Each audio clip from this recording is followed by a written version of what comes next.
Welcome back to Ben's Pisto channel. We've got a slightly different view for you guys today. Instead of my 40-gallon breeder, you can see that we're staring at some frogs, an albino bristlenose pleco, and maybe a few other things in here. So this is my girlfriend's tank. It's a pretty sweet tank, I think, and I'm going to be asking her some questions about it while you guys check out the tank and see what's in here. So, Chris, what is in your tank? What do you have stocked in this tank? Well, I've got a dragon scale male beta that you can see trying to get all up in your guys' business. And I've got 5 African dwarf frogs, 2 albino and 3 regular. I've got 1 mystery snail and 1 albino bristlenose pleco named Booger. Awesome. That must be Booger right there, kind of chowing down on some chips right there, some algae chips. Mm-hmm. How long have you had this tank? For a couple months now, since before I got you into the whole hobby. Definitely back into the old hobby after I had some Oscars a long time ago. What got you into the hobby? I was just missing my beta fish from when I was a kid, and he bought me one a few months back, and he didn't make it. And so I decided to read up on it a little bit more and make sure that this tank was a lot happier than the last one. Okay, so what do you feed these little guys?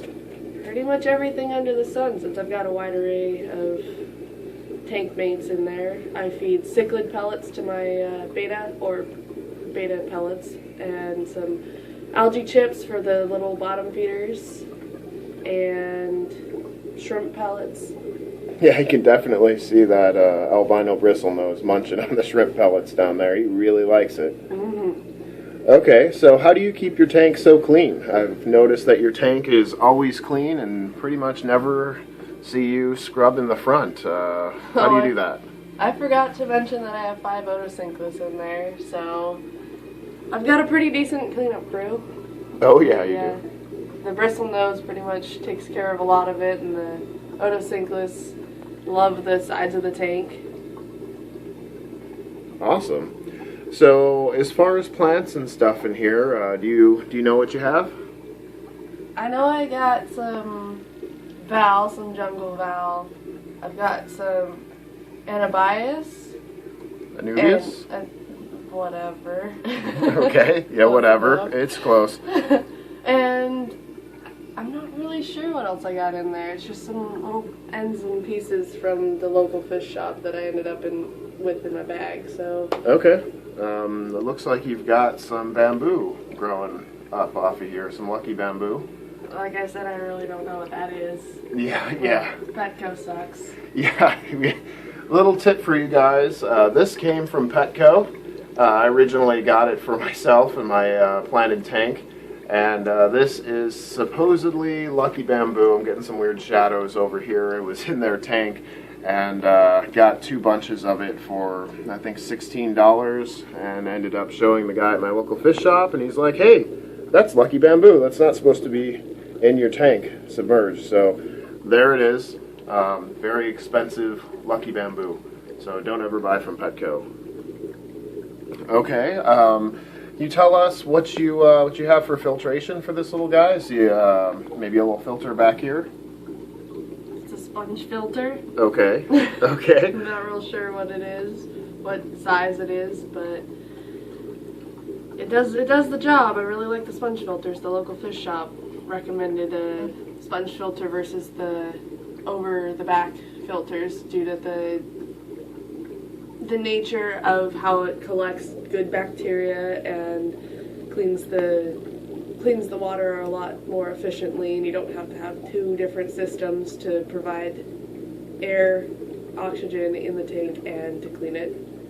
Awesome. Yeah, I use sponge filters too, and they are pretty sweet. They're kind of ugly in the tank, but you can also hide them and stuff. I just didn't decide to pile rocks up next to it this time. Right on. And what size is this tank right here? It's a US 10-gallon.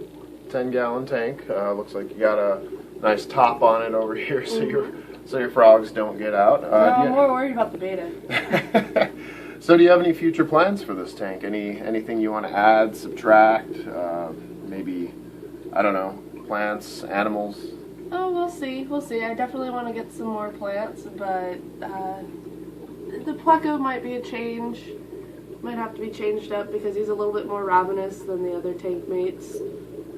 And they've been competing for food lately, but I've been overfeeding them, technically, but everybody gets their fair share now, but once he gets bigger, I'm afraid that I'm going to have to move him. Yeah, he'll probably outgrow this little 10-gallon, but this is a nice little grow-out tank for that little guy right now. He seems to be doing pretty well.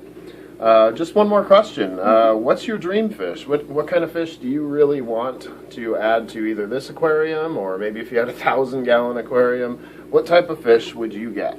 Alligator gar. Alligator gar. Okay, all right. That was a joke. That's illegal. I'm not real sure. Whatever I see that catches my eye, I guess. All right, fair enough, fair enough. This is Ben's Episto channel. I'm sitting here with my girlfriend, Chris. Thank you for watching. Rate, comment, and subscribe. Tune in for some more videos coming up. I've got Episto Talk number 8 coming out in the next couple days. What it will be on is going to have to be a little bit of a surprise for you guys. So thanks for watching, and catch you on the next video.